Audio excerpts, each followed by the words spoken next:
Welcome back everybody. My name is Pascal. Selamat datang kembali semuanya. Nama saya Pascal Lotas. Saya adalah Profesor Madya di Universitas Kyoto. Dan hari ini, saya kembali ditemani oleh rekan baik saya, Tuan Sheng Zhang, peneliti tamu non-residen di Universitas Koç, Turki. Sheng, selamat datang kembali. Sheng, welcome back. Mematis. Thanks for taking the time because we want to talk about... Terima kasih sudah meluangkan waktu, karena kami ingin membahas pendekatan Tiongkok terhadap Perang Iran. Anda adalah salah satu analis yang selalu memantau kebijakan luar negeri Tiongkok dengan sangat cermat. Terakhir kali kita berbicara, Anda menjelaskan kepada saya berbagai pendekatan di Tiongkok terhadap genosida di Gaza. Jadi, 3 minggu lalu, atau tepatnya 2 minggu lalu, kita sekarang berada di minggu ketiga perang antara AS Israel-Iran. Perang besar-besaran dengan kampanye pengeboman dari kedua belah pihak.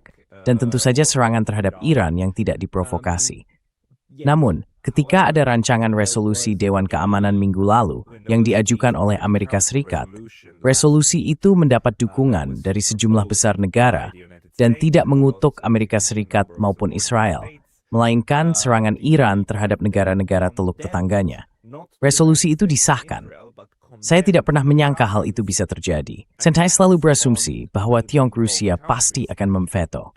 Namun ternyata, saya tidak akan menanyakan tentang Rusia, tetapi tentang Tiongkok. Mengapa Tiongkok tidak memveto resolusi itu? But China, why did China not veto that thing? Yeah, that's actually I was a little bit surprised by. Ya, sebenarnya saya juga agak terkejut dengan hasil pemungutan suara itu. Maksud saya, secara pribadi, saya punya banyak kritik terhadapnya. Tapi saya hanya mencoba menjelaskan apa mungkin alasan di balik keputusan para diplomat Tiongkok.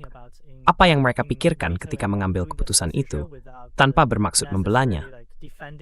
Jadi hal pertama adalah, seperti yang kita bicarakan terakhir kali tentang tindakan Tiongkok terkait resolusi Dewan Keamanan PBB mengenai Palestina, Tiongkok seringkali sangat berhati-hati. Bahkan bisa dibilang terlalu berhati-hati dalam menggunakan hak vetonya. Biasanya, ketika mereka menggunakannya, itu berarti mereka ingin mengirim pesan. Bahkan jika kalian terus memaksakan hal ini, kami akan menggagalkan rencananya. That's normally what they have been doing. Itu biasanya yang mereka lakukan. Dan secara khusus mengenai resolusi ini, ada beberapa keadaan tertentu di sekitarnya. Hal pertama adalah bahwa resolusi ini pada dasarnya diusulkan dan didukung, terutama oleh negara-negara teluk. Negara-negara Arab teluk yang secara fisik diserang oleh senjata Iran ketika perang dimulai.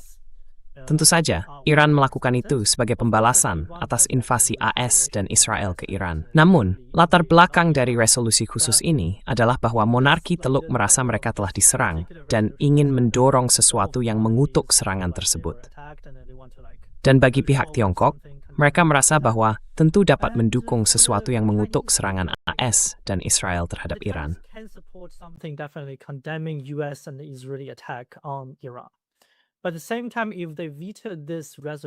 Namun pada saat yang sama, jika mereka memveto resolusi ini, mereka merasa itu akan berarti mereka mendukung serangan Iran terhadap monarki teluk, yang agak berbeda dari sikap resmi mereka.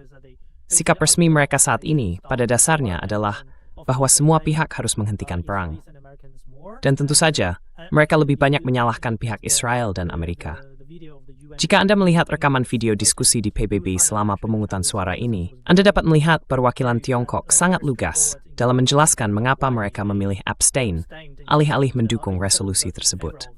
Argumennya adalah bahwa semua ini dimulai dengan pemboman oleh AS dan Israel, serta pembunuhan pemimpin tertinggi Iran, dan juga pembunuhan warga sipil. Jadi, Tiongkok jelas sama sekali tidak mendukung posisi AS Israel terhadap Iran.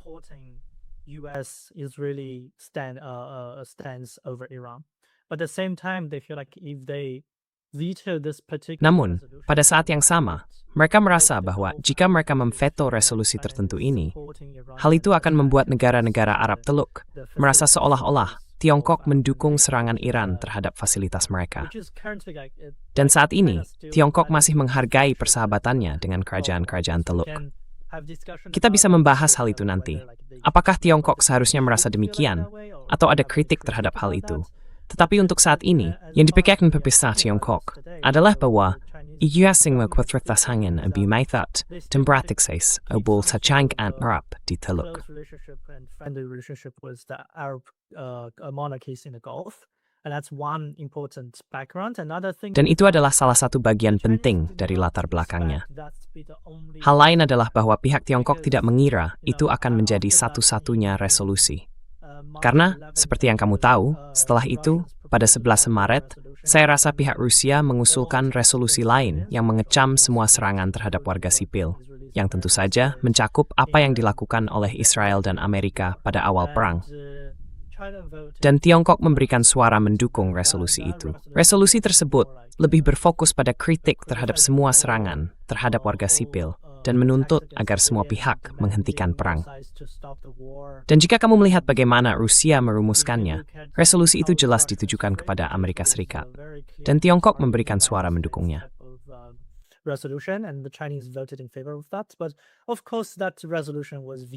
Namun tentu saja, resolusi itu diveto oleh Amerika Serikat.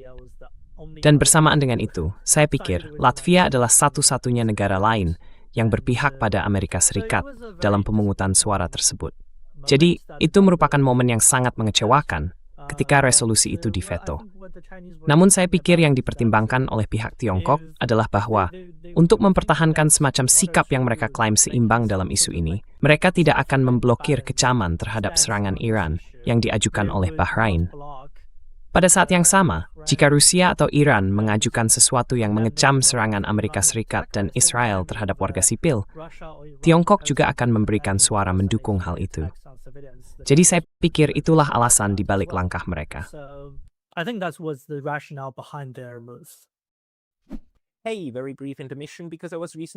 Hey, jeda singkat karena saya di YouTube. Dan meskipun saya sudah kembali, hal ini bisa terjadi lagi kapan saja. Jadi mohon pertimbangkan untuk berlangganan Lesrel sini, tetapi juga daftar substack.com. Daftar kos kano dari deskripsi di bawah. Dan sekarang, kembali ke video. Nah, itu sangat masuk akal. Jadi, kita tidak seharusnya memahami tindakan tidak memveto resolusi ini sebagai bentuk dukungan terhadap Amerika Serikat, melainkan sebagai bentuk dukungan atau setidaknya ketidakberatan terhadap monarki Teluk. Karena Tiongkok tertarik tidak hanya pada hubungannya dengan Iran, tetapi juga pada hubungannya dengan monarki Teluk.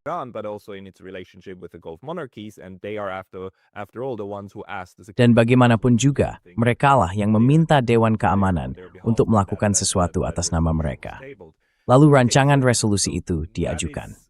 Baiklah, jadi itu sekali lagi sejalan dengan apa yang kamu katakan padaku terakhir kali, bahwa sementara Amerika Serikat memperlakukan hak veto seperti hak istimewa kerajaan yang dapat digunakan kapanpun mereka tidak sepenuhnya mendukung suatu resolusi, Tiongkok menggunakannya dengan cara yang jauh lebih bernuansa.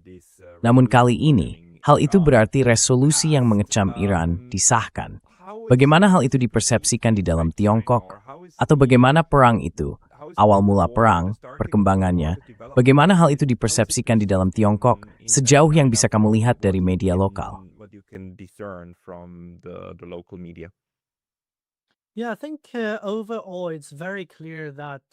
Ya, saya rasa secara keseluruhan cukup jelas bahwa Tiongkok entah bagaimana sudah memperkirakan perang ini akan terjadi. Apa yang dirasakan oleh pihak Tiongkok, dan kita bisa membahas ini lebih dalam nanti, adalah bahwa dalam beberapa tahun terakhir, mereka menganggap Iran mungkin bertindak agak naif dalam banyak situasi, terutama dalam hubungannya dengan Amerika Serikat dan Israel. Pihak Tiongkok merasa bahwa suatu hari nanti, dan mungkin dalam waktu yang tidak terlalu lama, Amerika Serikat akan menyerang Iran, terutama setelah insiden 7 Oktober 2023, ketika Israel dan Iran sudah saling menembakkan rudal. Perasaan itu semakin kuat.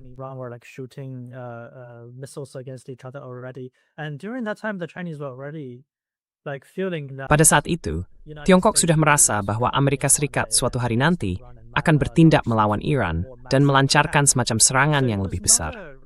Jadi, tidak terlalu mengejutkan bagi Tiongkok ketika perang itu terjadi.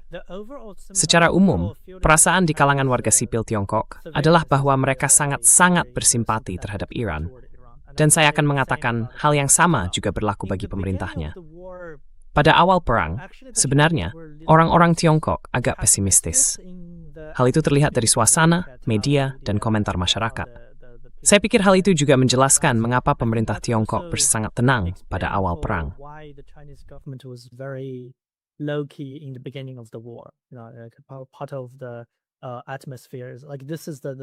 Sebagian dari suasananya adalah bahwa inilah sikap dasar yang mereka dukung melalui pemungutan suara, seperti menahan diri, tidak berbuat lebih banyak secara diplomatis untuk membantu Iran di Dewan Keamanan PBB. Saya pikir secara umum, Tiongkok agak pesimistis tentang bagaimana Iran akan bereaksi terhadap perang ini.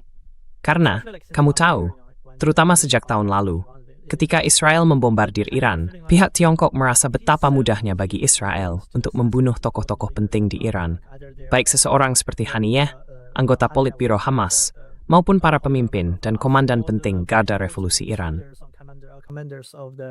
Iranian Revolutionary Guards, like those people were assassinated very easily last year in the. Orang-orang itu dibunuh dengan sangat mudah tahun lalu selama perang 12 hari, dan Haniyeh dibunuh sebelum perang 12 hari.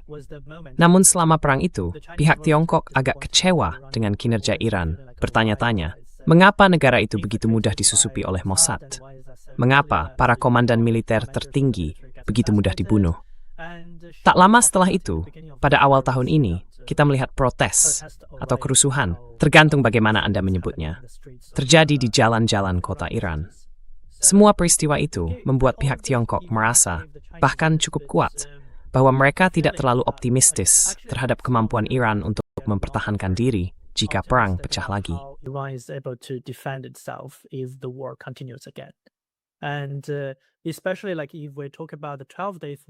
Dan terutama jika kita berbicara tentang perang 12 hari, orang Tiongkok berpikir, oh, mungkin orang Iran akan terus bertempur sedikit lebih lama.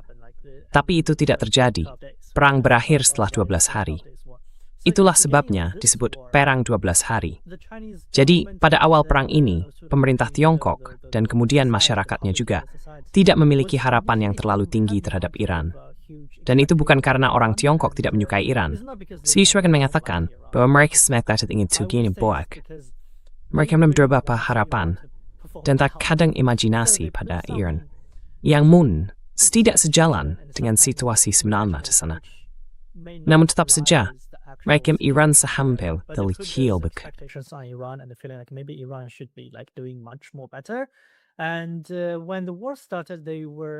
Dan ketika perang dimulai, mereka sangat takut bahwa perubahan rezim bisa dengan mudah terjadi di Iran atau sesuatu yang serupa. Karena pada awalnya, Ayatollah Khamenei telah dibunuh. Jadi pihak Tiongkok panik karena hal itu. Mereka berpikir, oh tahun lalu begitu banyak orang yang dibunuh, dan tahun ini lagi-lagi pemimpin tertinggi dibunuh. Apakah ini berarti Iran sudah begitu terinfiltrasi, sehingga rezimnya bisa jatuh? Apakah mereka masih mampu melanjutkan pertempuran? Jadi itulah suasana saat itu. Semacam tahap kepanikan. Namun seperti yang kita lihat sekarang, setelah 2 minggu, bahkan dalam beberapa hari pertama, terutama setelah pihak Iran mengumumkan bahwa Ayatollah Khamenei telah dibunuh, pihak Tiongkok mulai menyadari bahwa Iran sebenarnya jauh lebih kuat daripada yang mereka kira. Iran is actually doing much better than they thought. Like when Ali Khamenei was assassinated. Ketika Ali Khamenei dibunuh, hal itu tidak menghentikan pembalasan Iran terhadap invasi AS dan Israel. Sejauh ini, rakyat Iran justru mampu mengorganisir diri dengan sangat baik. Kita bisa melihat militer mereka, Garda Revolusi mereka, bekerja dengan sangat efisien dalam melakukan pembalasan terhadap aset-aset AS di kawasan tersebut. Dan kita tidak melihat adanya, bisa dibilang, kolaborator di jalan-jalan Teheran yang mencoba bekerja sama dengan serangan udara AS atau Israel. Faktanya, baik Trump maupun Netanyahu menjuru tepi tidak terjadi. Both Trump and Netanyahu was calling for that, but that thing did not happen. So and also secara keseluruhan, kami melihat video dari Majelis Iran dan rakyat yang turun ke jalan memprotes Amerika Serikat setelah pembunuhan Khamenei. Video itu menjadi sangat viral di media sosial Tiongkok, dan orang-orang terkejut dengan senang hati karena mereka sebelumnya mengira kematian Khamenei mungkin akan membuat rakyat kehilangan keyakinan terhadap perlawanan dan hal-hal semacam itu. Namun, yang sebenarnya kita lihat adalah rakyat Iran turun ke jalan. menunjukkan dukungan mereka terhadap perlawanan. Dan kita juga melihat bahwa para pemimpin Iran turut bergabung dengan mereka di jalan. Anda bisa melihat video Pascal Lotas dan beberapa pemimpin lainnya di demonstrasi Hari Al-Quds, kalau tidak salah 2 atau 3 hari yang lalu. I think 2-3 days ago, and all of the things are showing the resilience of. Semua ini menunjukkan ketangguhan masyarakat Iran terhadap invasi imperialis AS. Tidak ada yang lebih mengejutkan penonton Tiongkok, menurut saya. Satu detail penting yang ingin saya bagikan adalah bahwa selama minggu pertama perang, Kedutaan Besar Iran di Beijing menerbitkan pernyataan di akun media sosial resminya yang mengatakan bahwa mereka telah menerima banyak panggilan, email, dan pesan dari warga Tiongkok biasa yang menanyakan bagaimana mereka bisa menyumbangkan uang ke Iran. Kedutaan mengatakan, kami menghargai tanda-tanda persahabatan Anda, tetapi kami tidak dapat menerima uang tersebut. Itulah yang mereka publikasikan, dan saya pikir hal itu benar-benar menunjukkan simpati masyarakat Tiongkok secara keseluruhan terhadap Iran.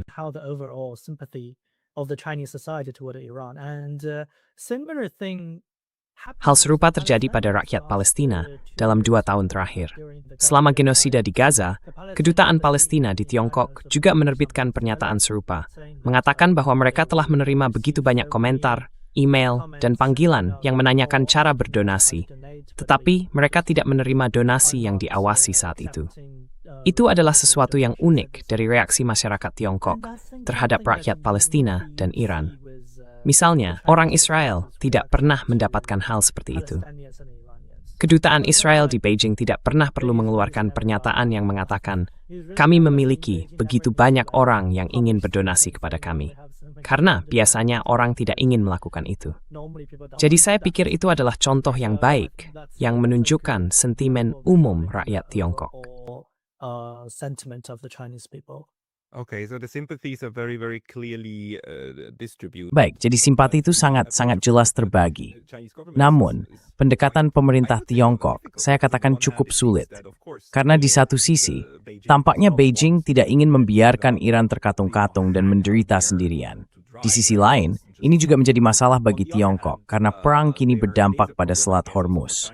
Meskipun sejauh ini, saya harus katakan, kita berbicara hari ini pada hari Senin 16 Maret, tentu saja tergantung di mana Anda berada di dunia.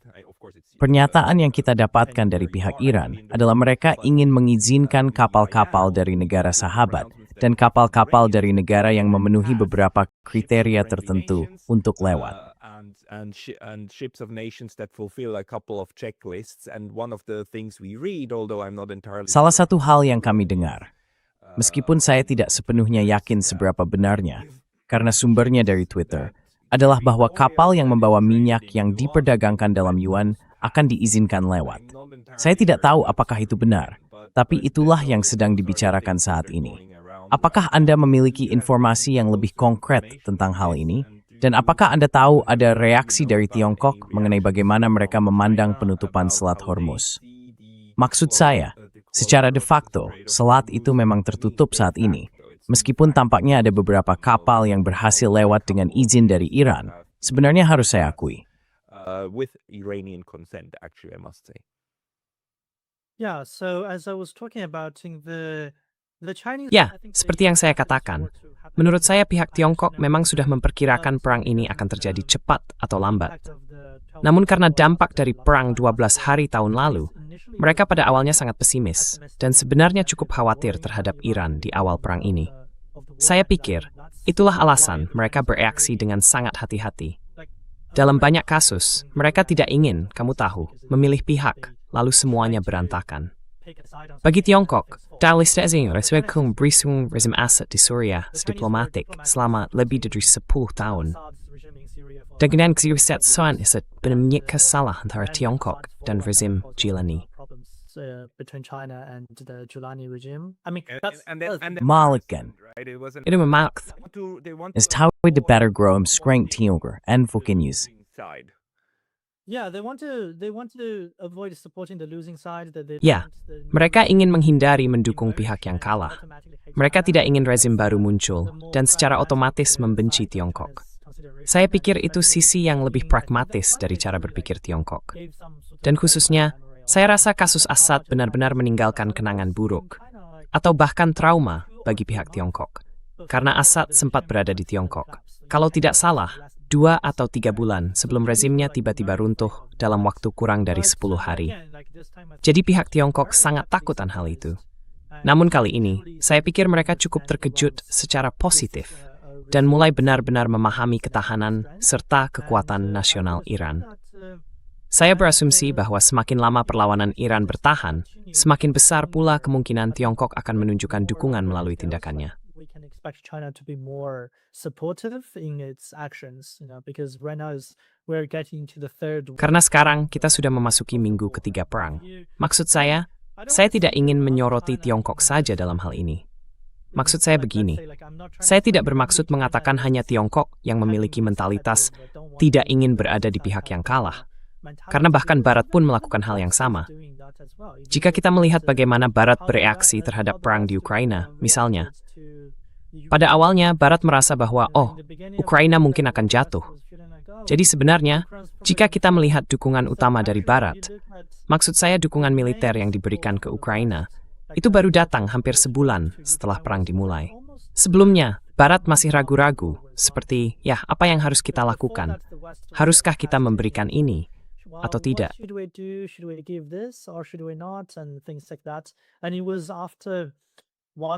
Dan hal-hal seperti itu.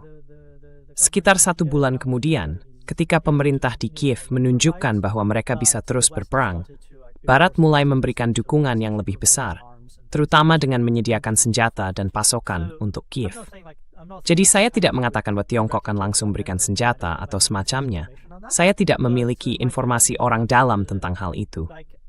Tapi perasaan saya adalah, jika Iran bisa terus bertahan pada tahap saat ini, mungkin dalam 3 atau 4 minggu, maksud saya, kita sudah memasuki minggu ketiga.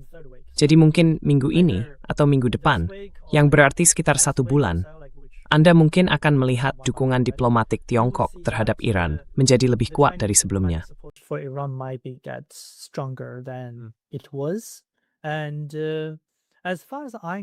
Sejauh yang saya tahu, perdagangan antara Tiongkok dan Iran sudah berlangsung sejak lama. Apa yang coba dilakukan oleh pihak Tiongkok adalah memberdayakan Iran secara ekonomi, agar negara itu dapat terus mengembangkan industri pertahanan nasionalnya, dan sebagainya. Tiongkok selalu membeli minyak dari Iran, dan perdagangan ini sudah ada sebelum perang. Selama perang, pihak Tiongkok tidak pernah mengatakan bahwa mereka akan berhenti membeli minyak Iran karena risiko perang. Jadi Tiongkok masih membelinya, dan mereka juga masih menjual berbagai barang ke Iran. Penjualan itu bisa mencakup banyak peralatan teknis yang dapat digunakan oleh pihak Iran untuk memproduksi senjata atau hal-hal serupa. Maksud saya sendiri tidak tahu pasti.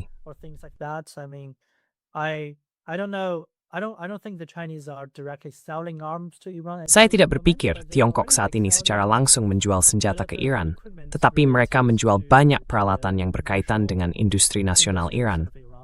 Beberapa di antaranya bisa digunakan untuk perang. Saya tidak tahu apakah kamu sudah melihat barang yang sedang dijual Tiongkok ke Iran sekarang. Bentuknya mirip kasur angin. Kamu memompa udara ke dalamnya, lalu mengembang dan membentuk seperti tank, helikopter, atau sesuatu semacam itu.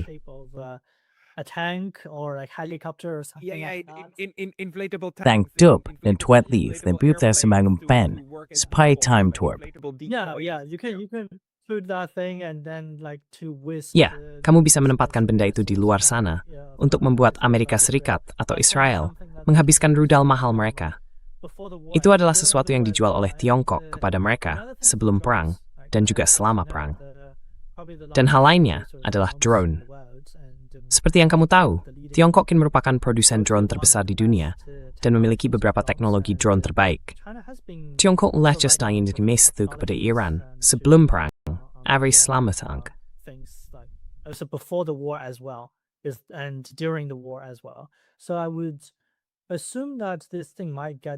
Jadi saya berasumsi bahwa hal ini mungkin akan menjadi semakin kuat seiring berlanjutnya perang. Dan semakin Iran menunjukkan tekadnya untuk melawan invasi imperialis, saya pikir semakin besar pula dukungan dari pihak Tiongkok. karena Tiongkok ingin memastikan bahwa mereka mendukung pihak yang tidak akan menyerah keesokan harinya. Dan mengenai Selat Hormuz, saya pikir penting untuk membedakan ketika mencoba memahami diplomasi Tiongkok, bahwa seringkali apa yang dilakukan Tiongkok sebenarnya sangat berbeda dari apa yang mereka katakan dalam retorika diplomatik. Baik, Maksud saya, dalam retorika diplomatik, Anda selalu harus mengatakan hal-hal yang indah. Barat tidak selalu melakukannya, tetapi dalam diplomasi, Anda diharapkan untuk mengatakan hal-hal yang baik. Jadi itulah sebabnya hal ini tidak mengejutkan bagi saya, dan saya rasa juga tidak mengejutkan bagi banyak pengamat lain, bahwa pihak Tiongkok mengatakan hal-hal seperti, "Oh, kita seharusnya tidak memblokir Selat Hormuz, ini sangat penting," dan sebagainya. Namun itu tidak berarti Tiongkok tidak menyetujui apa yang dilakukan Iran. Itu hanya berarti pihak Tiongkok mengatakan hal tersebut karena dua alasan. Salah satunya adalah demi citra internasional mereka sendiri. Anda tentu tidak ingin menjadi pihak yang berkata, "Ya, mari kita blokir minyak," dan sebagainya, bukan?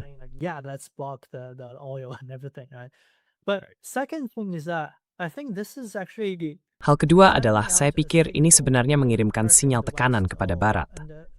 Dan yang saya maksud dengan Barat bukan hanya Eropa dan Amerika Serikat, tetapi juga Jepang, yang sangat bergantung pada minyak dari Timur Tengah. Apa yang coba dikemukakan oleh Tiongkok adalah, lihat, jika kalian menekan Iran ke sudut, itulah yang akan dilakukan oleh Iran. Mereka akan memblokir Selat Hormuz. Selat Hormuz sangat penting, dan kita ingin selat itu tetap terbuka. Kita sudah mengatakan itu. Tetapi Iran tidak akan mendengarkan hal itu, kecuali Amerika Serikat dan Israel menghentikan agresi mereka terhadap Iran. Jadi saya pikir itulah permainan retorika diplomatik yang sedang dimainkan oleh Tiongkok.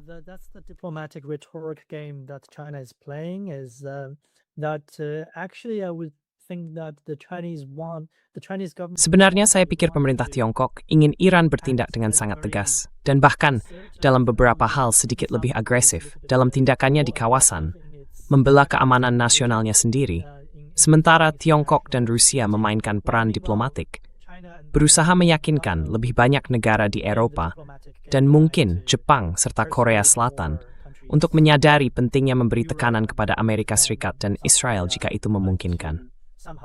Maksud saya, apakah hal itu bisa dilakukan adalah persoalan lain. Tapi saya pikir itulah yang ingin mereka lakukan. Mereka ingin memainkan sisi diplomatik untuk menekan negara-negara di Barat, semacam memecah kubu Barat. Sehingga mudah-mudahan beberapa negara di Barat dapat mencoba menekan Amerika Serikat agar menghentikan invasi ke Iran atau sesuatu yang serupa dengan itu.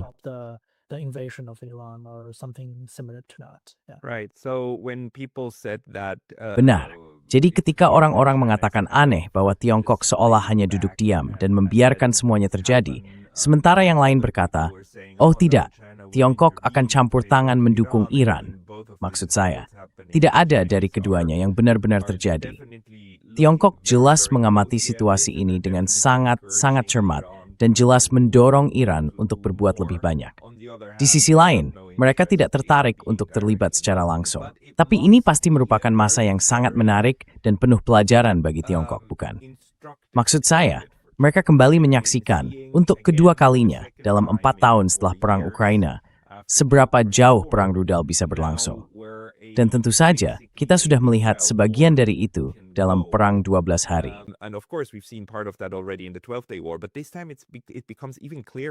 Tapi kali ini menjadi semakin jelas, karena Iran secara langsung menantang Amerika Serikat di seluruh kawasan, bukan? Jadi menurutmu, atau apakah kamu membaca analisis apapun dari pengamat Tiongkok tentang apa yang hal ini ungkapkan mengenai kekuatan sebenarnya dari militer AS? Militer AS jelas bukan macan kertas, tetapi tampaknya sekarang, di minggu ketiga, mereka bukan lagi kekuatan maha kuasa yang bisa melakukan apapun sesuka hati dan kebal terhadap serangan. Tidak, mereka sangat rentan. Dan jika perang asimetris digunakan, kerentanan itu bisa dieksploitasi cukup jauh. Amax membasis kustang mo, agak kini Tiongkok mo pelajaran ini. Yeah, I have read a lot of articles on Ya, discussions. sebenarnya saya telah membaca banyak artikel dan diskusi selama 2 atau 3 minggu terakhir tentang hal ini. Saya akan mengatakan bahwa pihak Tiongkok sebenarnya tidak terlalu terkejut, tetapi agak senang melihat bahwa Amerika Serikat sedang tampil sangat buruk saat ini. Karena, seperti yang kamu tahu, dalam beberapa tahun terakhir, itulah yang dipikirkan oleh orang-orang Tiongkok.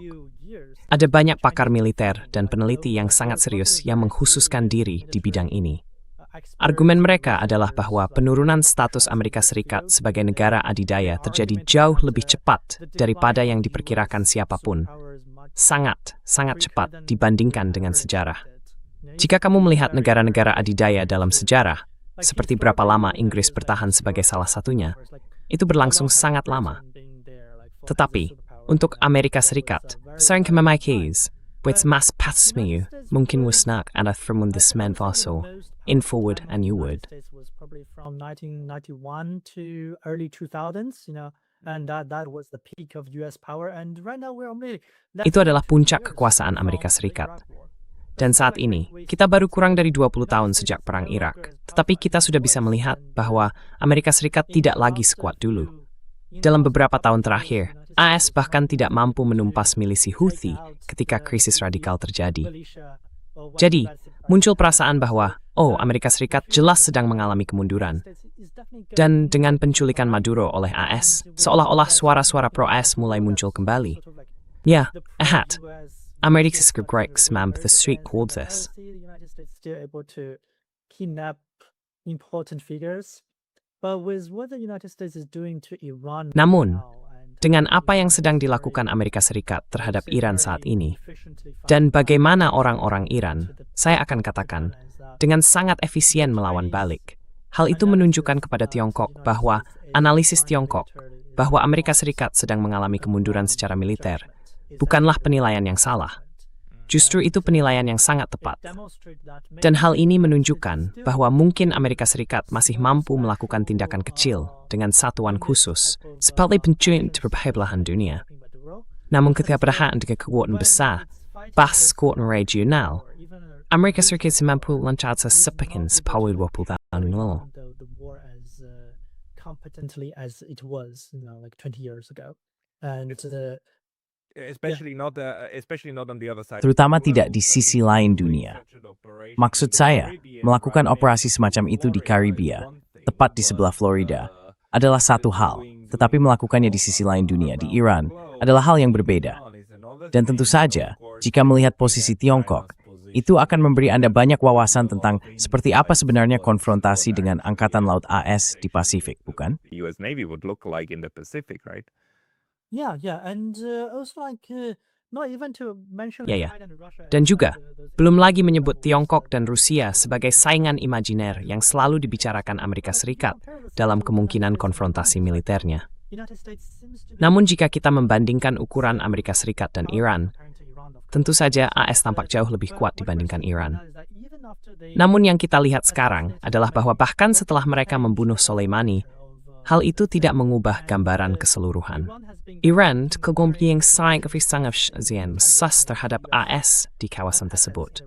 Dan misalnya seperti inilah semua monarki Teluk Arab, di mana sekutunya di sana. monarchies that which are the allies of the United States in the region, right? Yeah. United States is not able to do that, and I would also Amerika Serikat tidak mampu melakukan itu. Dan saya juga ingin menekankan satu hal. Arti dari perang ini akan sangat mendalam. Saya akan mengatakan bahwa perang ini telah membawa dampak yang bahkan lebih mendalam daripada perang Rusia-Ukraina, sebagai pertanda bagi masa depan kita. Sejak awal tahun 2000-an, ada semacam norma, sesuatu yang tidak dibicarakan secara terbuka, tetapi semua orang seolah-olah menerimanya, bahwa sebuah negara ketiga dapat menyediakan pangkalan bagi Amerika Serikat, dan AS dapat menggunakan pangkalan itu untuk melawan negara lain, melawan para rivalnya di kawasan tersebut. Lalu negara yang menjadi tuan rumah bagi Amerika Serikat dapat memainkan kartu netralitas dengan mengatakan, saya netral, saya tidak memihak. saying that I'm neutral, I'm not picking sides. This is just United States using its base. Ini hanyalah Amerika Serikat yang menggunakan pangkalannya, dan kamu tidak bisa membalas terhadapku. Dan jika kamu perhatikan, itulah yang terjadi dengan invasi AS ke Irak misalnya. Saddam tidak bisa berkata, "Oh, AS menggunakan pangkalan di negara-negara tetangga, jadi aku akan menyerang negara-negara itu sebagai balasan." Itu bukan yang terjadi, dan hal itu kemudian membentuk semacam norma tak sadar dalam hubungan internasional. Entah bagaimana, kamu bisa berpura-pura tidak terlibat, sementara Amerika Serikat menggunakan wilayahmu sebagai pangkalan untuk menyerang negara lain. Dan saat ini, Iran sedang melanggar norma itu. Dan ini sangat mendalam. And this is very profound because by doing so, everyone would know. Karena dengan melakukan hal itu, semua orang akan tahu bahwa menjadi tuan rumah pangkalan militer AS di wilayahmu tidak lagi berarti kamu bisa memainkan kartu netralitas itu. Dan jika kamu melihat bagaimana Iran membalas, mereka tidak hanya mengebom pangkalan-pangkalan AS sendiri, tetapi juga menyerang beberapa fasilitas militer dari monarki Teluk Arab tersebut. Jadi, mengundang Amerika Serikat ke negaramu membuatmu menjadi target potensial dari negara yang sedang berperang dengan Amerika Serikat. Dan saya kira hal ini akan memberikan banyak pelajaran yang signifikan. Semoga juga memberikan wawasan bagi banyak negara yang menjadi tuan rumah pangkalan AS di seluruh dunia, terutama di Asia Timur atau di Eropa dan tempat-tempat sejenis.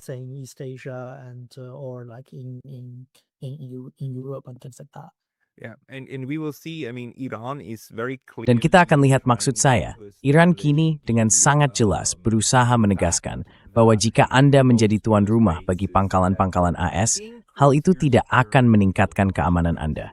Justru akan menurunkannya, karena hal itu akan membuat Anda menjadi sasaran secara de facto, bahkan jika Anda mengeluh tentang hal itu.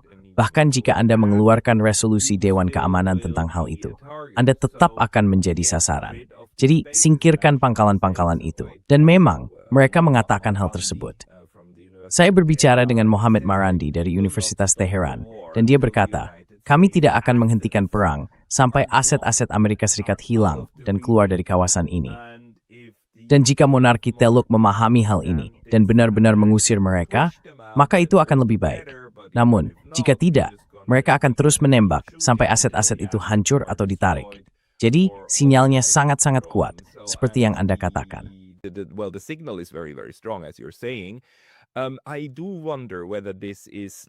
Saya memang bertanya-tanya, apakah hal ini menimbulkan kekhawatiran di Filipina dan Jepang? Secara historis, orang Jepang tidak terlalu baik dalam memetik pelajaran yang tepat pada waktu yang tepat. Tapi mari kita kesampingkan dulu hal itu. Saya juga punya kritik sendiri soal itu. Namun saya rasa Anda benar sekali. Menetapkan norma baru ini, atau lebih tepatnya fakta ini, bahwa jika Anda menjadi tuan rumah bagi pangkalan militer dari aliansi yang agresif, Anda sebenarnya menjadikan diri Anda sasaran pihak lain. Itu seharusnya menjadi hal yang paling jelas dalam hubungan internasional. Yang pada kenyataannya merupakan alasan mengapa hukum kenetralan menyatakan bahwa jika Anda ingin mengklaim netralitas, Anda tidak boleh menampung pangkalan atau tentara, dan Anda tidak boleh membantu mereka membangun atau menampung kapasitas militer. Bukan begitu?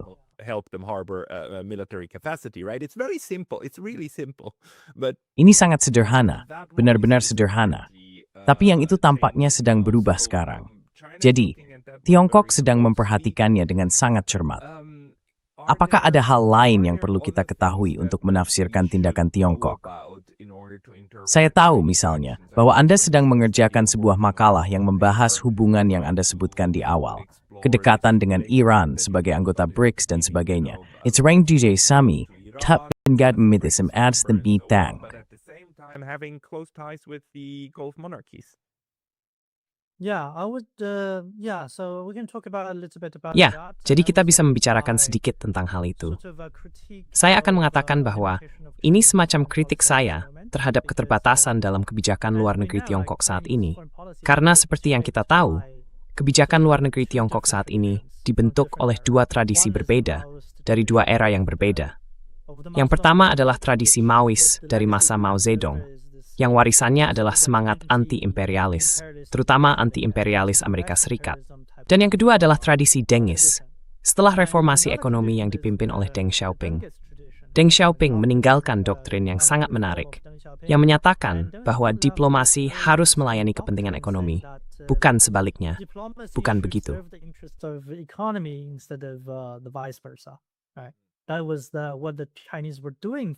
Itulah yang telah dilakukan oleh Tiongkok selama sekitar 30 tahun terakhir. Anda akan melihat bahwa mereka berusaha untuk tidak memihak dalam sebagian besar isu, kecuali jika isu tersebut secara langsung berkaitan dengan Tiongkok sendiri. Dalam keterlibatan Tiongkok dengan banyak negara di seluruh dunia, biasanya fokusnya adalah pada promosi kerjasama ekonomi dan upaya memisahkan kepentingan ekonomi dari kepentingan politik. Jadi, dua tradisi yang berbeda itu sama-sama membentuk kebijakan Tiongkok saat ini. Dan kedua strategi saling bertentangan, yang menjelaskan banyak inkonsistensi dalam kebijakan Tiongkok.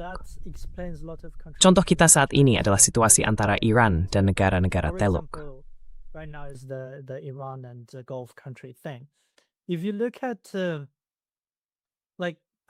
Jika kita melihat bagaimana Tiongkok memandang Iran, Iran sebenarnya memiliki arti strategis yang sangat unik bagi Tiongkok di kawasan tersebut. Karena Iran, bisa dibilang, adalah satu-satunya kekuatan regional yang mampu menantang hegemoni Amerika Serikat. Iran, bersama dengan milisi-milisinya, yang disebut poros perlawanan, menunjukkan bahwa sejauh ini, mereka adalah satu-satunya penantang nyata terhadap dominasi AS di kawasan itu. Dan bagi Tiongkok, hal ini sangat penting, karena secara strategis, mereka tidak ingin melihat Amerika Serikat sepenuhnya menarik diri dari Timur Tengah dan mengalihkan fokusnya ke Asia Timur. Karena hal itu akan menciptakan tekanan strategis yang lebih besar terhadap Tiongkok.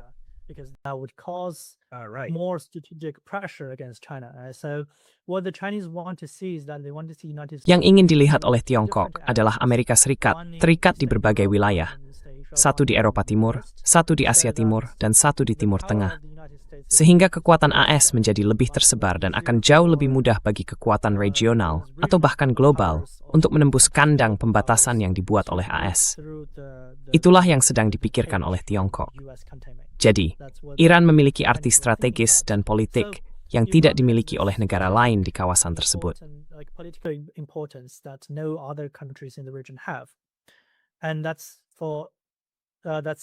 Dan itu adalah sesuatu yang telah dipikirkan oleh Tiongkok. Dan hal itu banyak menjelaskan dukungan Tiongkok terhadap Iran. Saya akan mengatakan bahwa dukungan itu sangat nyata. Karena jika Anda hanya melihatnya dari sisi ekonomi untuk memahaminya, Anda tidak akan pernah mengerti mengapa Tiongkok terus membeli minyak dan berbagai komoditas lain dari Iran. Mereka bisa saja berhenti melakukannya sejak lama, seperti yang dilakukan Jepang. Dulu Jepang membeli minyak dari Iran, tetapi kemudian mereka berpikir, oh, kita mungkin akan dikenai sanksi, jadi mereka menghentikannya. Jadi perdagangan Tiongkok dengan Iran bukan semata-mata urusan ekonomi, melainkan keputusan yang lebih bersifat politik dan strategis untuk memperkuat posisi Iran. Pada saat yang sama, warisan tradisi Dengisme dalam kebijakan luar negeri Tiongkok bahwa sebagian besar pembuat kebijakan Tiongkok masih sangat berfokus pada kerjasama ekonomi, cara berpikir yang berorientasi pada perdagangan.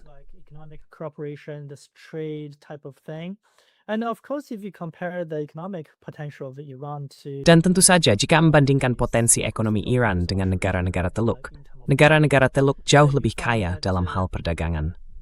Jadi, secara ekonomi, Tiongkok di kawasan ini lebih erat terhubung dengan para pesaing regional Iran, termasuk negara-negara Arab Teluk, terutama Arab Saudi dan UAE, serta Israel sebelum Perang Gaza.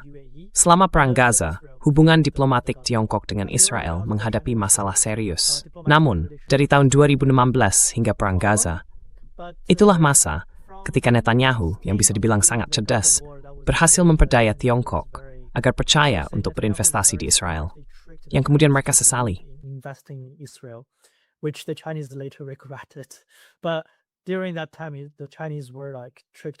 Namun selama waktu itu, Tiongkok pada dasarnya tertipu oleh Netanyahu, hingga mengira bahwa berinvestasi di Israel adalah hal yang aman. Jadi, ada hubungan dagang yang erat dengan Israel juga.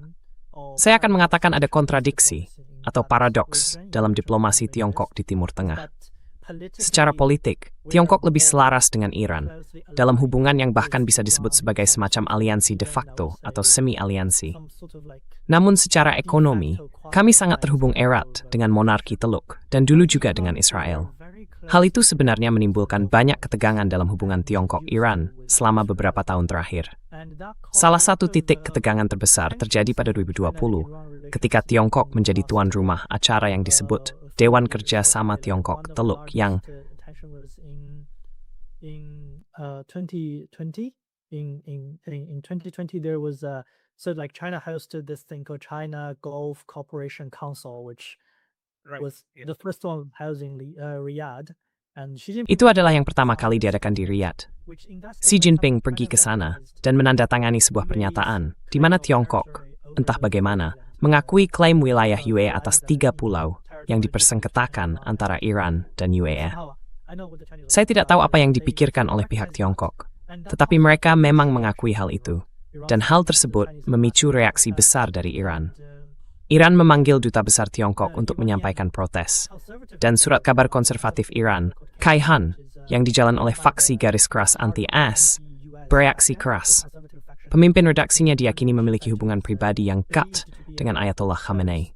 Personally close to Ayatollah Khamenei.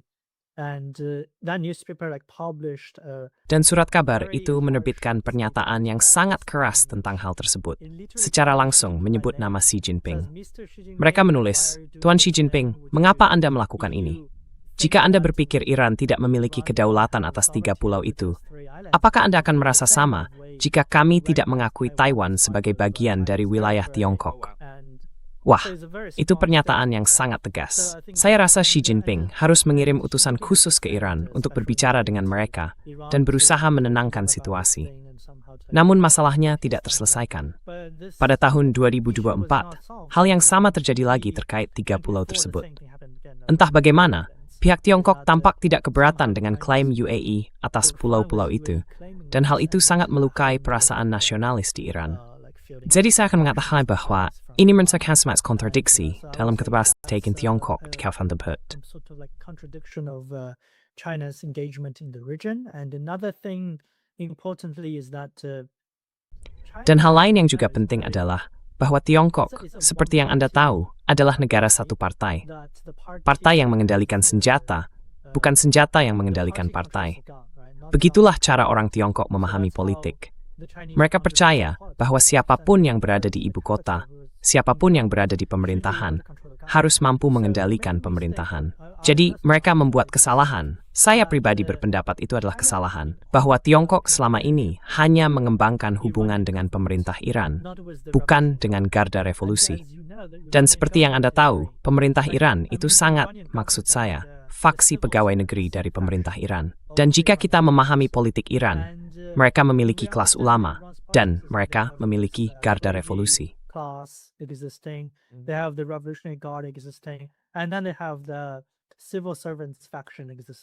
Dan kemudian mereka juga memiliki faksi pegawai negeri.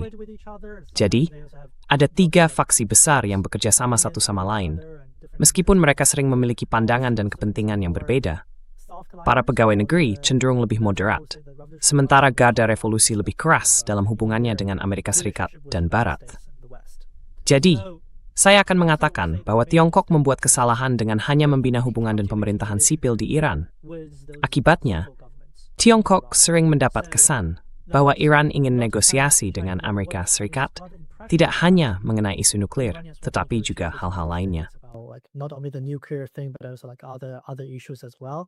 And then the Chinese believe that Iranian. Dan kemudian orang Tiongkok percaya bahwa pemerintah Iran sangat moderat. Moderat dalam hal perlawanan terhadap imperialisme AS di kawasan tersebut. Dan saya akan mengatakan bahwa hal itu berkontribusi pada, seperti yang kita bicarakan di awal wawancara, pandangan Tiongkok yang agak terlalu pesimistis tentang bagaimana Iran akan membalas terhadap invasi AS. Ini karena orang-orang di Iran yang mereka hubungi selalu berasal dari faksi reformis atau pro-barat, bukan? Dan Tiongkok sebenarnya tidak memiliki kontak dekat dengan Garda Revolusi. juga tidak memiliki kontak-kontak nyata dengan milisi pro-Iran di kawasan tersebut. Jika Anda melihat hubungan Tiongkok dengan Lebanon, itu selalu dengan pemerintah di Beirut. It's always with the government in Beirut. Right? The Chinese don't have any contact, real contact. Orang Tiongkok tidak memiliki kontak nyata apapun. Tentu saja, kadang-kadang mereka menjual drone atau peralatan lain kepada berbagai faksi.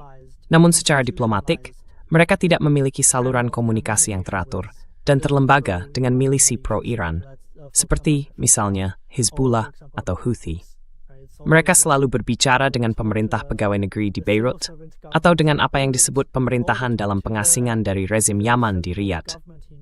Jadi, informasi yang mereka peroleh sangat berbeda dari situasi sebenarnya di lapangan. Dan saya akan mengatakan bahwa itu masih menjadi masalah nyata yang menghantui kebijakan luar negeri Tiongkok di kawasan tersebut.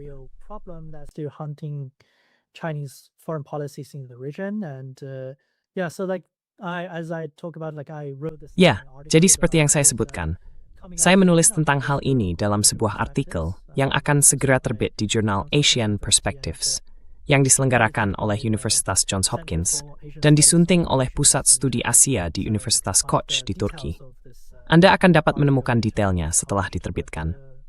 Saya akan mengatakan bahwa itu adalah salah satu masalah mendasar terbesar atau keterbatasan dalam diplomasi Tiongkok di kawasan ini.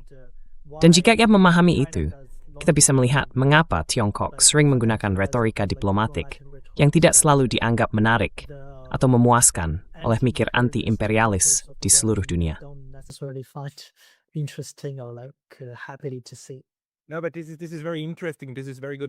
Tidak, tapi ini sangat menarik. Ini benar-benar wawasan yang bagus.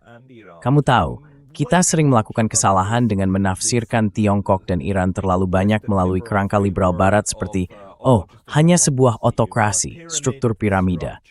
Dan Tiongkok sepenuhnya berada di bawah kekuasaan Xi Jinping. Apapun yang dia kehendaki akan terjadi. Atau Iran berada di bawah Ayatollah, bukan? Itu bukan cara kerjanya. Mereka tidak beroperasi seperti itu. Dan apa yang kamu jelaskan sangat berguna jika kita memikirkan tradisi Maois dan tradisi Deng, serta bagaimana keduanya juga saling bersaing, dijalankan pada waktu yang sama, melalui berbagai cabang dari struktur-struktur ini. Jadi tidak semuanya berada di bawah satu sistem tunggal yang koheren di kedua sisi.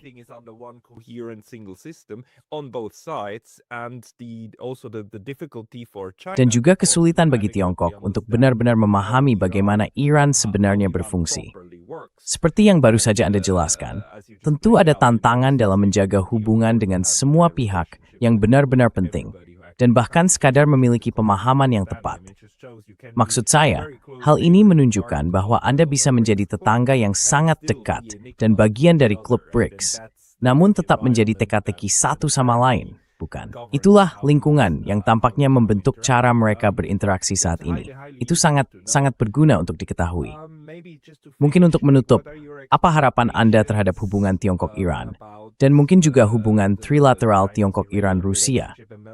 Apakah Anda punya pandangan tentang apa yang Anda perkirakan akan terjadi atau terlihat dalam waktu dekat?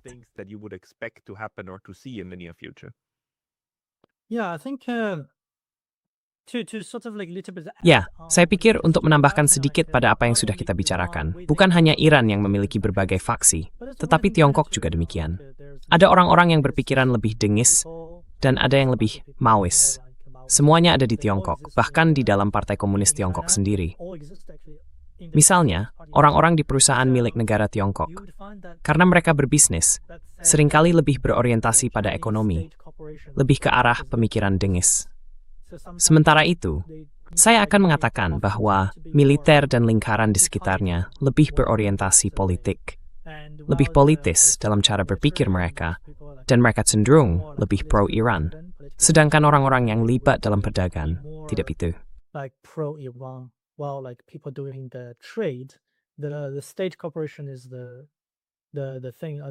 Perusahaan-perusahaan milik negara adalah pihak yang melakukan sebagian besar perdagangan dengan Iran. Mereka lebih seperti kelompok moderat. Dan saya rasa hal itu mungkin Iran memiliki kesan buruk terhadap Tiongkok juga. Sama seperti kita mengatakan bahwa faksi moderat di Iran membuat Tiongkok beranggapan bahwa Iran tidak terlalu serius atau tidak terlalu anti-AS. Saya menduga bahwa faksi moderat Dengis, banyak di antaranya berasal dari perusahaan milik negara, mungkin membuat Iran merasa bahwa Tiongkok terlalu lunak dalam perjuangan bersama melawan hegemoni AS di dunia. Itu pandangan saya. Namun, dengan perang yang sedang berlangsung saat ini, saya merasa kita akan melihat sesuatu yang sangat berbeda. Jadi pertama-tama, saya membayangkan Iran akan terus melakukan perlawanan. I imagine that the Iranians would continue resisting, and I'm more optimistic than. Sebenarnya, saya lebih optimistis dibanding kebanyakan orang di Tiongkok mengenai isu ini. Saya percaya Iran akan menunjukkan kepada seluruh dunia, termasuk Tiongkok, bahwa mereka sangat bertekad dalam perjuangan melawan invasi AS di kawasan tersebut. Saya memperkirakan Tiongkok akan menyadari hal itu dan memberikan lebih banyak dukungan diplomatik dan mungkin juga bentuk dukungan lainnya kepada Iran. Selain itu, dengan perang di Ukraina yang masih berlangsung, dan kini Iran didesak ke sudut saat perang baru ini dimulai, sebenarnya tidak ada lagi pihak yang bisa mengurangi tekanan terhadap Tiongkok, bukan? Jadi, hanya soal waktu sebelum orang Tiongkok juga merasa bahwa mereka sedang didesak ke sudut dalam satu cara atau lainnya. Ninamay, istiwa Stelix Bruto, inopang Thij Break Wer, Mi. That's what people are believing. People are like. Itulah yang diyakini orang. Saya akan mengatakan bahwa di ketiga negara, Rusia, Iran, dan Tiongkok, Anda dapat menemukan baik kelompok garis keras maupun kelompok moderat. Perbedaan utamanya menurut saya adalah bahwa kelompok moderat bukanlah orang-orang yang berpikir kita harus sepenuhnya meniru Barat, melainkan mereka yang berpendapat bahwa mungkin di tempat lain mereka akan berperang dengan Amerika Serikat terlebih dahulu, sehingga kita punya lebih banyak waktu untuk bersiap. Anda tahu, semacam gagasan seperti itu, seperti, mungkin kita tunggu sebentar, dan Rusia akan berkonflik dengan Barat terlebih dahulu, jadi kita akan punya beberapa tahun lagi untuk memperkuat militer kita. So that we have several more years to build up our military. I believe that's many people in the Chinese, Russian, and. Saya percaya bahwa banyak orang di pemerintahan Tiongkok, Rusia, dan Iran, faksi yang lebih moderat, sudah memikirkan hubungan segiga ini sebelum semua krisis itu terjadi, bukan? Namun sekarang yang terjadi adalah perang sudah mendorong faksi moderat di Iran dan Rusia untuk melemah. Dan saya memperkirakan hal yang sama akan terjadi di Tiongkok dalam waktu dekat. Bahwa orang Tiongkok akan merasa, kita berikutnya, mereka berikutnya, kita berikutnya. Itulah yang saya yakini. Dan dengan meningkatnya tekanan terhadap Tiongkok, saya membayangkan bahwa faksi garis keras juga akan memiliki pengaruh yang lebih besar di ranah politik Tiongkok.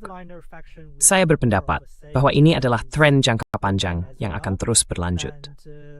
I would argue that this is like a long-term thing that is going to happen, and so we can expect more of. Jadi kita bisa mengharapkan kerjasama yang lebih mendalam dan lebih tulus antara Tiongkok, Rusia, dan Iran di banyak bidang.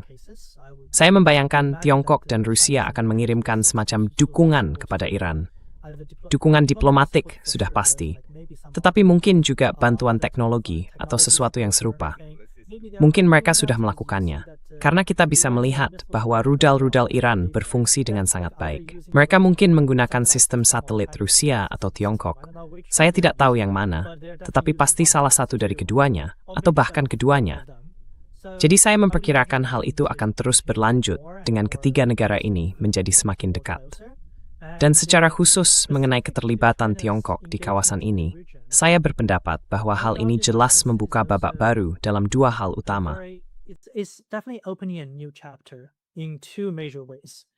First, like in terms of Pertama, dalam hal persepsi Tiongkok, cara mereka asing kawasan tersebut, saya merasa bahwa saat ini Tiongkok sedang berada pada tahap benanse sebuah apa yang memahami lupa yang lakukan Iran dan lawanan di sana. Ini mungkin terdengar juga aneh, karena hal ini sudah berlangsung di hari dari 10 tahun. Namun sebelum putaran kali ini, saya akan mengatakan bahwa pihak Tiongkok agak menyadari bahwa ada perjuangan bersenjata di kawasan tersebut, dan bahwa Iran memiliki sentimen anti-AS yang kuat. Tetapi mereka tidak benar-benar memahami seberapa serius orang-orang Iran dalam situasi itu. Karena, seperti yang bisa kita lihat, Iran seolah menunggu hingga saat-saat terakhir selama 2 tahun terakhir dalam perjuangan antara poros perlawanan dan Israel. In the struggle between the axis of resistance and Israel. It was the war in Gaza starting first and then Perang di Gaza yang dimulai lebih dulu. Kemudian Houthi ikut bergabung, Hezbollah bergabung, dan Iran menjadi pihak terakhir yang terlibat. Iran di Timur Tengah sedikit mirip dengan posisi Tiongkok di tingkat global, seolah-olah menjadi pihak terakhir yang terdorong untuk ikut serta. Tetapi dipahami bahwa hal itu memang harus terjadi.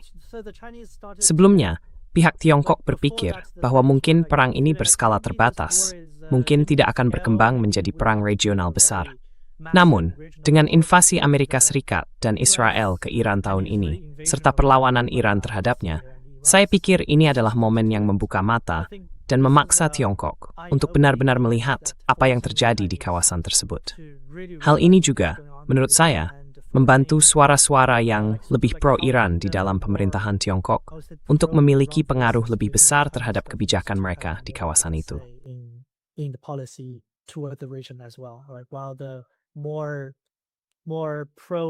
Sementara suara-suara yang lebih pro-Teluk atau pro-Israel mungkin semakin berkurang, itulah salah satu aspek dari cara Tiongkok memandang kawasan tersebut.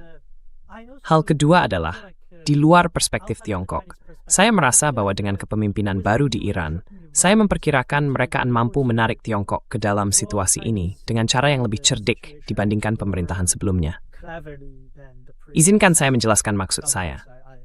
Seperti yang kita ketahui, Ayatollah Khamenei, seperti pendahulunya, adalah seorang pemikir moderat dibandingkan dengan Khomeini dan banyak komandan pemerintahan revolusioner.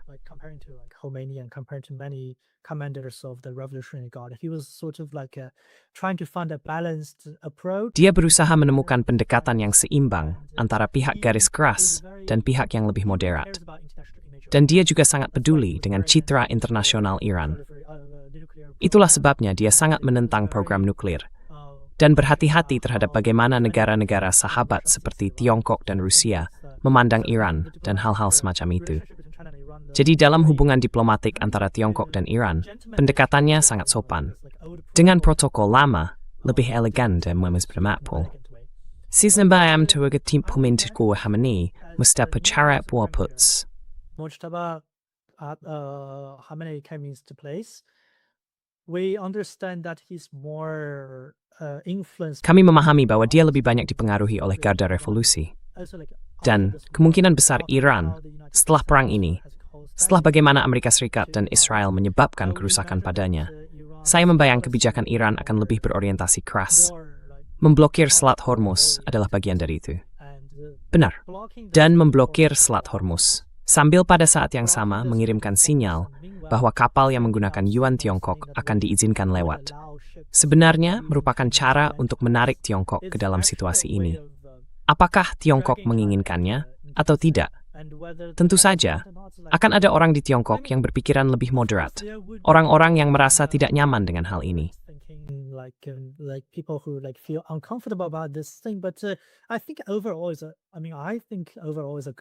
Tapi saya pikir secara keseluruhan, itu hal yang baik jika Iran dapat menemukan cara cerdas untuk menarik Tiongkok agar lebih terlibat di kawasan tersebut.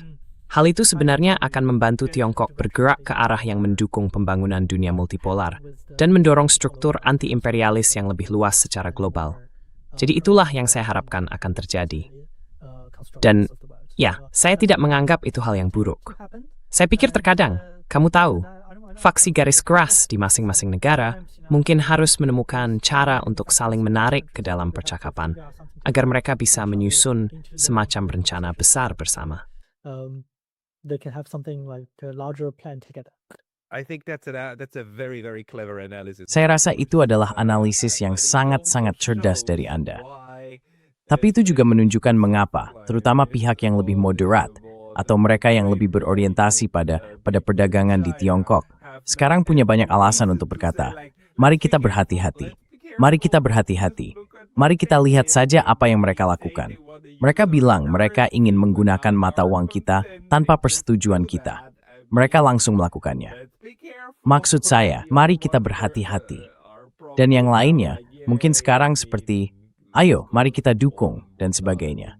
Tapi Anda bisa melihat bagaimana permainan ini terjadi di beberapa tingkat dan tidak selalu dengan persetujuan semua pihak. Jadi ini adalah penjelasan yang sangat kuat tentang keseluruhan situasi. Terima kasih banyak, Sheng. Bagi orang-orang yang ingin membaca lebih banyak tulisan Anda, apakah ada tempat tertentu di mana mereka bisa menemukan karya-karya Anda? Yeah, like for the China Ya, untuk artikel tentang Tiongkok Iran, itu akan segera diterbitkan, mungkin sekitar 2 bulan lagi, oleh Journal of Asian Perspective. Jadi kalau kamu ingin melihatnya, kamu bisa mencarinya. Saya juga pernah menulis sebelumnya tentang tanggapan Tiongkok terhadap Gaza, yang kita bahas di video terakhir, kalau tidak salah. Ya, jadi kalau saya menulis sesuatu yang serupa dengan ini, saya akan menyebutkannya lain kali. Baik, dan curahkan lihat apakah saya bisa menautkan beberapa jera di deskripsi video ini di bawah. Sheng Tan, terima kasih atas waktu hari ini, Swing. Mamix.